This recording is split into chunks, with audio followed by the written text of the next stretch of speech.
Hello, world, and today we welcome JOSÉ Stelle.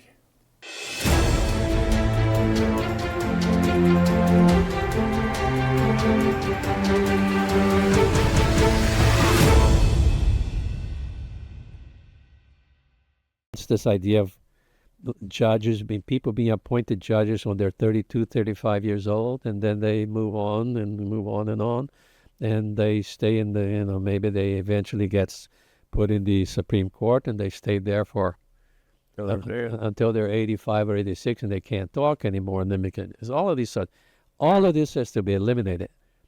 No, even in our own even if we kept the Constitution as it is, if we implemented these laws, this idea that there's no such thing as public service as a profession, I think the country would be slightly better than it is.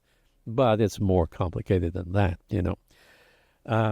Also, going back to the levelers and this idea that the people are now king, everybody who's over 18, who's 18 years old can vote and all of that, which was an illusion based on a misinterpretation, actually, of what the so-called democratic system, which was not really democratic, was constitutional system that made Athens that powerful and rich city that it was, and that democracy totally destroyed and wiped off the map, right, after the death of Socrates. But of course, the problem came before that. They had, they had a system of checks and balances. You couldn't just vote and get something done. There was a system of several layers of checks and balances before anything could be approved. All of that was destroyed, right? In some ways, in the Roman Constitution also, the Republic also had a great number of, remarkable number of checks and balances in order for things to be done, right? Much stronger in some ways than we have in the United States, which is just, legislature, the president, Congress, and the judiciary system. They had more layers there. Still, the democratic process of electing consuls and electing people destroyed all of that, which, by the way, when Augustus came in as emperor, he eliminated that. He was educated in the Greek philosophy, the Greek ideas of probably Plato and Aristotle and the critics of democracy. And in Augustus's reign, several interesting things happened. Number one, he did not have absolute powers. He was checked he wanted to do a lot of things that the Senate simply denied him, right? And in his system, for example, you can vote, you can have elections for, let's say, the smaller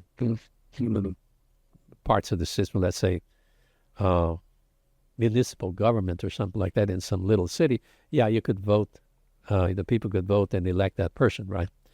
But for let's say, the federal system, which was the empire itself, judges and ministers had to have a great resume, had to be known as capable and moral and concerned people, and very capable. And they also had just like Aristotle's system, not elected, chosen by a random out of a pool of competent people, right, who presented themselves, right? Let's say, I, José Stelle, want to be, Secretary of Education or something. So I put my name in the basket, right, based on my resume. And then if somebody, if my name is pulled out of there, then I will be. And if not, I won't, right? So they had, so in Augustus' system, to be a judge or to be, let's say, a minister or a secretary of education or a secretary of whatever, you had to be highly qualified, as Plato and Aristotle required, and you would have a short term in office, and then you could not be appointed again, ever.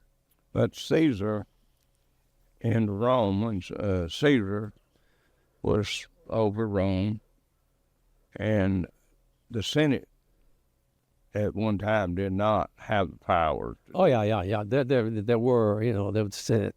I think that this power of the Senate to check the powers of the emperor, right? Disappeared gradually under his successor, Tiberius. Tiberius pretended all this praise, our great fathers, the senators, and all that, but gradually, he increased his power and made the Senate just a rubber stamp thing. And things went on from there. Things went on from there. Kind of like Biden. And I'm not just bringing his name up, but I'm just using him as an example. Biden, it was kind of like Caesar. Yeah. It was kind of like Caesar. If he wanted something, he made a proclamation. He made it law. Yeah. Because he wanted it his way. Yeah. And so Obama too. Yeah, Obama, yeah. I mean, no vote, no nothing. I want it this way. No Senate, no. Just like you're doing now by telling people he's going to pardon these people. He's going to do this before Trump gets in. Same thing, Caesar. Same thing. Except under Wilson way back in World War I. We've had these. Roosevelt also with what? 2,400 executive order. Okay. This is one of the problems that we have, for example, is that our legislators, let's say the congressmen and the Senate, and let's face it, as far as I know, and I knew people in Washington on CNN reporters and people who told me this, says, forget the House. It has no power. The power in the United States is in the Senate, and in particular in Ways and Means and in the banking committees. That's where the power of America is, right? And the Senate, according to the Constitution, the law is, let's say, the legal proposal, the bill starts in the House, and then it's sent to the Senate for, let's say, evaluation, and then the two get together in theory, not practice. In practice, the Senate, and this was told to me by people in Washington who knows how the system works. I said, the Senate does not even read that bill or whatever it says, and then, agree to it or modify it. It writes their own thing that suits their purposes and compels the House to accept it, right? There's some conciliation there, here and there. Why does this happen? Because the senators are normally richer and have a 6-year term. They don't have to run for office every year. They're not afraid of losing power or going back home 2 years from now. But the House, which is supposed to represent the people rather than the states, which is what the Senate is, right? These representatives of the people have very little power, and they are, anxious to get reelected. They have very little time. They spend 75%, according to research, right? Academic research. Representative of the people in Congress spends 75% of his or her time raising funds for his reelection, and only 25% of the time doing what he's supposed to do, which is, quote unquote, represent the people, right? So we have a serious problem. Our Constitution is severely flawed, and we have to change this. What I can't understand, and what I say it all the time, I mention it all the time, that we have people in the House that don't know nothing about government. Oh yeah. Well, I mean, you take AOC. She done wrote the complete. Yeah, I know. She's a bartender. Yeah, she went to college. I know. And she's Puerto Rican. Did she get elected because she's Puerto Rican, or did she get elected because she knows what she's doing? Well, no, she got elected because she's Puerto Rican. Yeah. Don't underestimate her. Don't underestimate Newsom, this nuisance guy who did misgovern and destroy California. Of course, he's not the only one. The others before him also helped. But I've never seen anything as bad as what happened under him. Well, also happened in San Francisco when he was mayor. Don't underestimate these people, because under the democratic process, what matters is how good looking you are and whether you can make a good speech. I actually predicted if things keep going, AOC is going to be the president of the United States sometime in the future. I can't.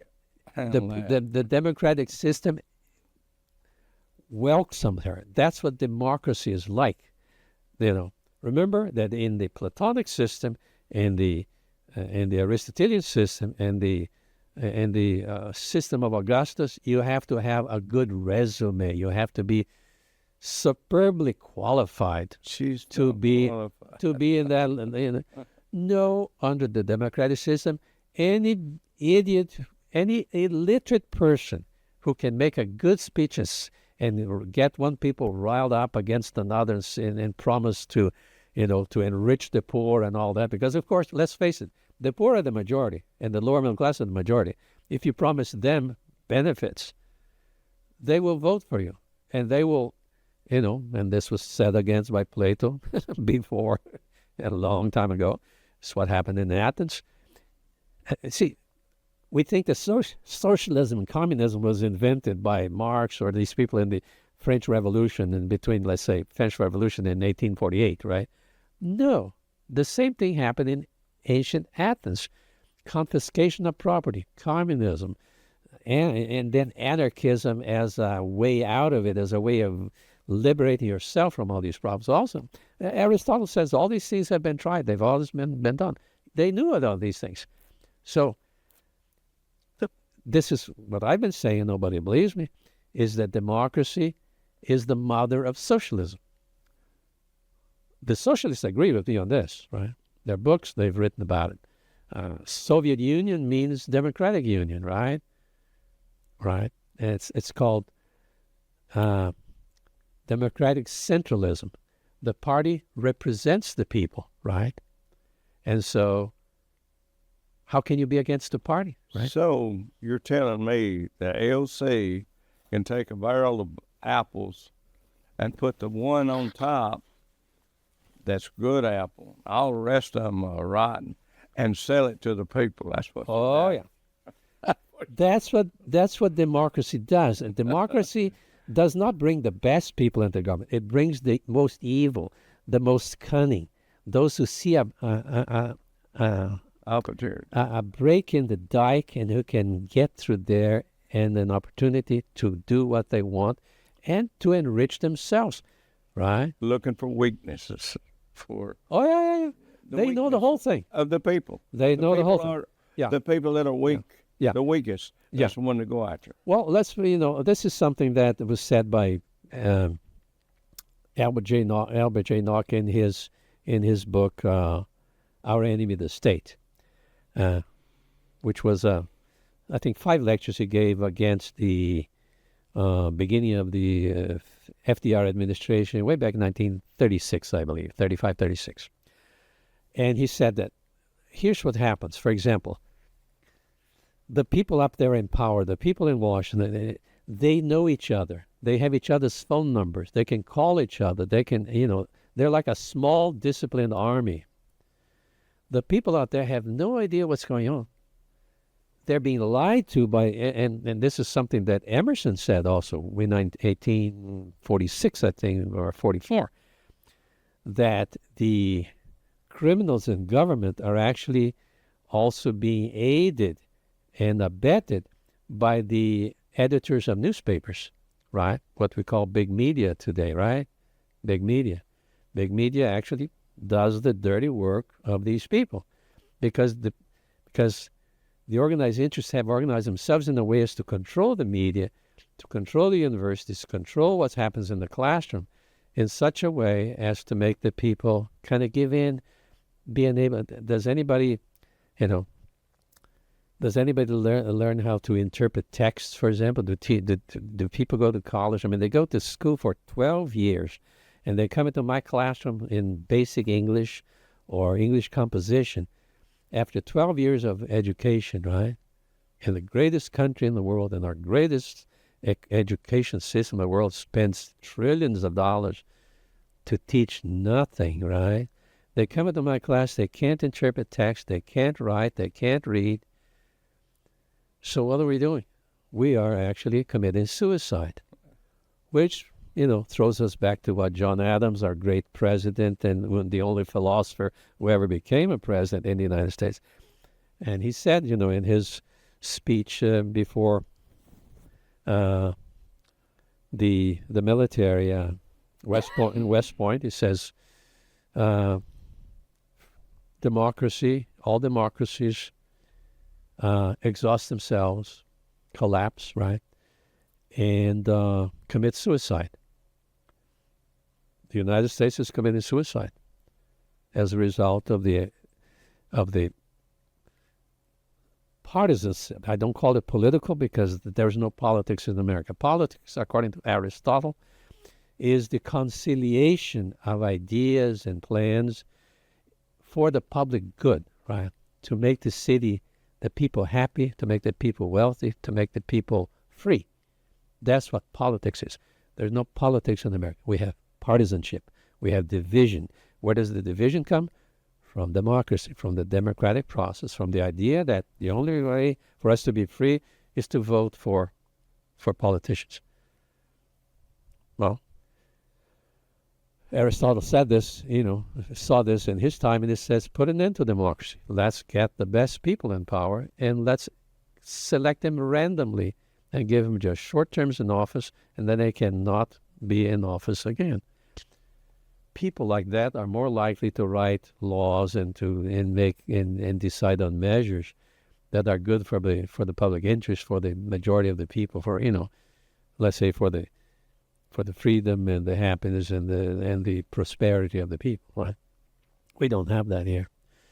We have a system of what I call institutional theft, both as a result of the collusion of the special interests with the politicians, and most important perhaps because the people's power to determine the value of the currency, the value of their work or whatever they contribute to the economy, is being stolen by the control of the money supply and of the value of the money, which is not backed by any by gold or silver or a basket of commodities, right?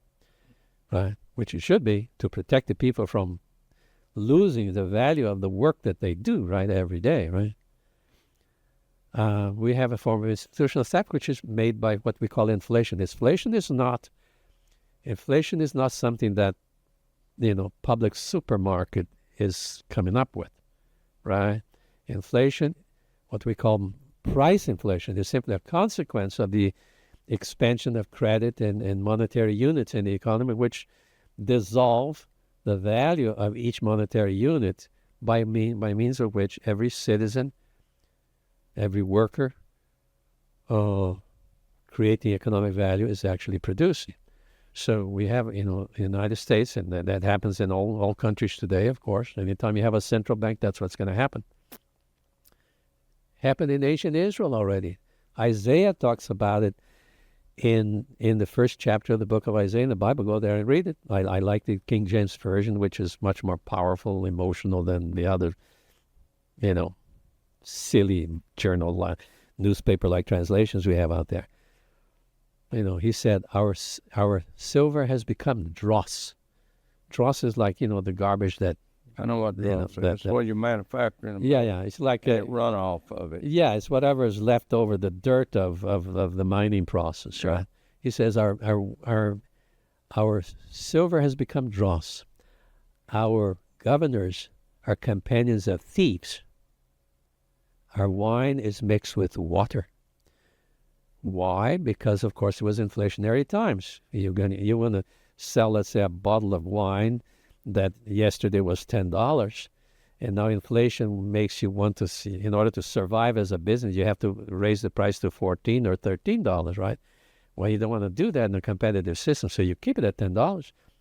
But you do what McDonald's does: you reduce the size of the bottle of the Big Mac, right?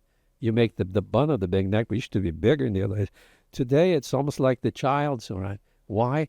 Not because McDonald's is is evil, because that's how it survives. It can't do anything else unless it does that in order to keep the same price, or just maybe raise the price just a little bit more. Like a crystal slash, like a... Yeah, so our wine is mixed with water. See, we have to put an end to it. If we don't, okay, people say, well, what are we going to do now with the Federal Reserve? It's such a powerful institution.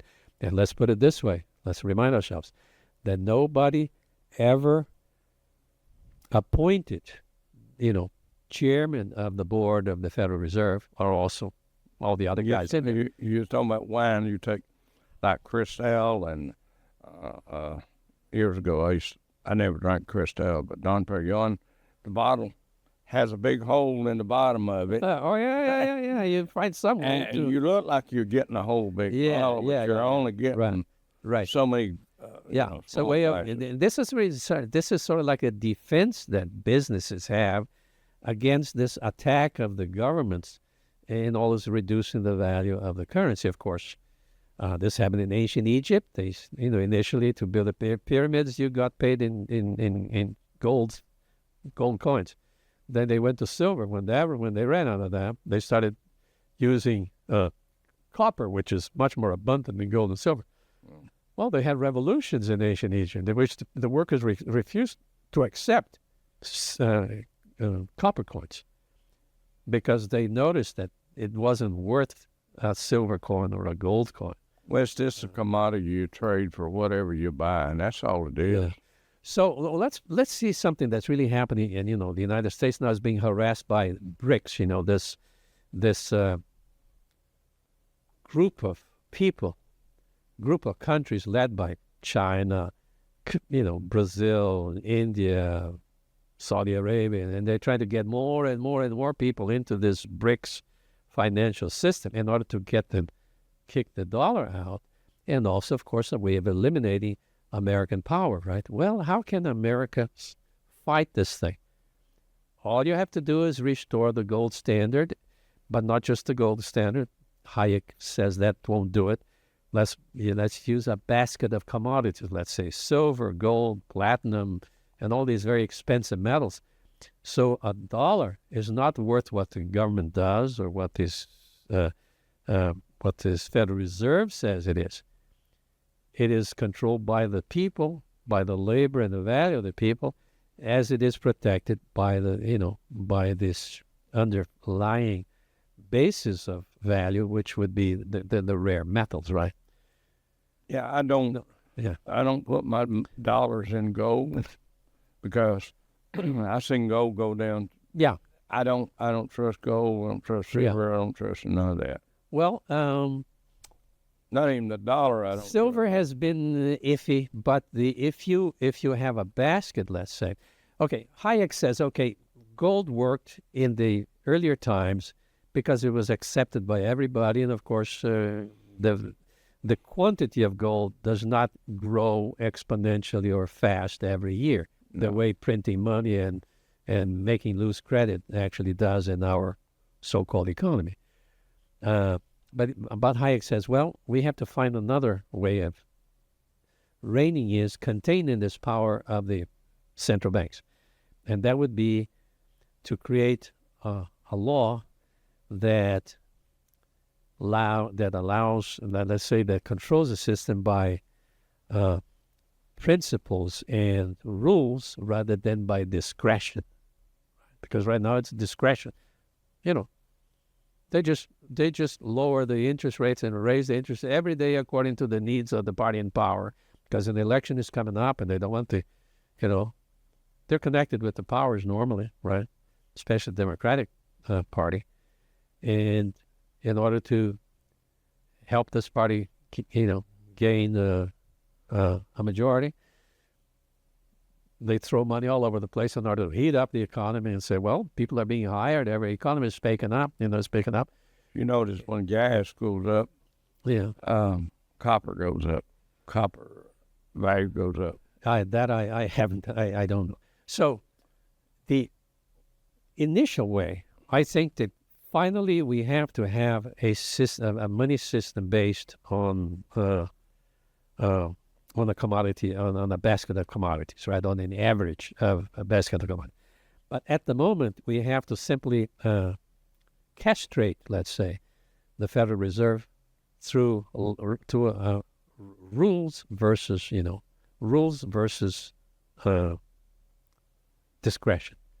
You can't go around every year saying, well, we're raising every month or so, we're raising the interest rate, we're lowering the interest rate. Forget about it. We're talking before about institutional theft, right? Okay. Let's go back to something I talked about before.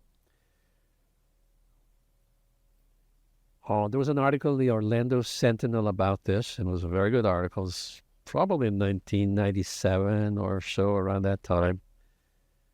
I would have to research it, which showed, for example, how much money the American worker would get in retirement if his so-called Social Security account, let's say that number there, 529842286, right, which is your Social Security number, if that thing were not something controlled by the government.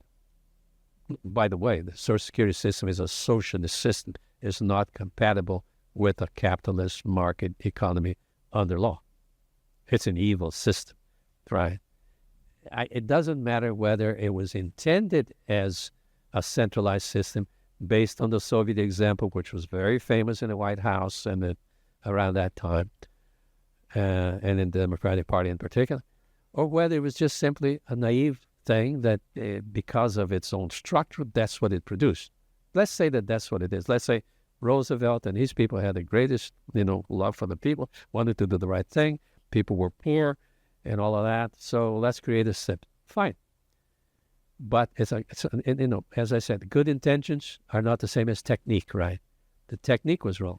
What's wrong with the technique is that it's controlled by the government rather than being controlled by the worker who deposits that money in that account. So this is what the article in the Orlando Sentinel said.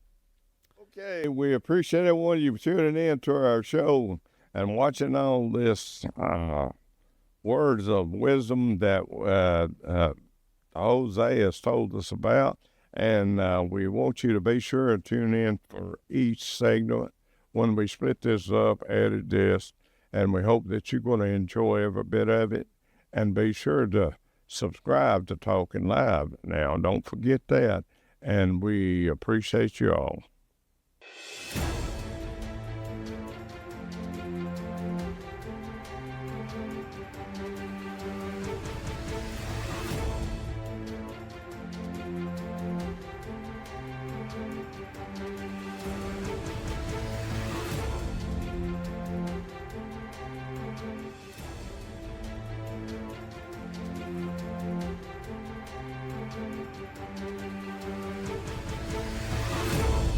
The views and opinions expressed on all Talkin' Live presentations are those of the host and their guests, and not necessarily those of the staff or management of the Talkin' Live TV broadcast studio, or by this channel or its management.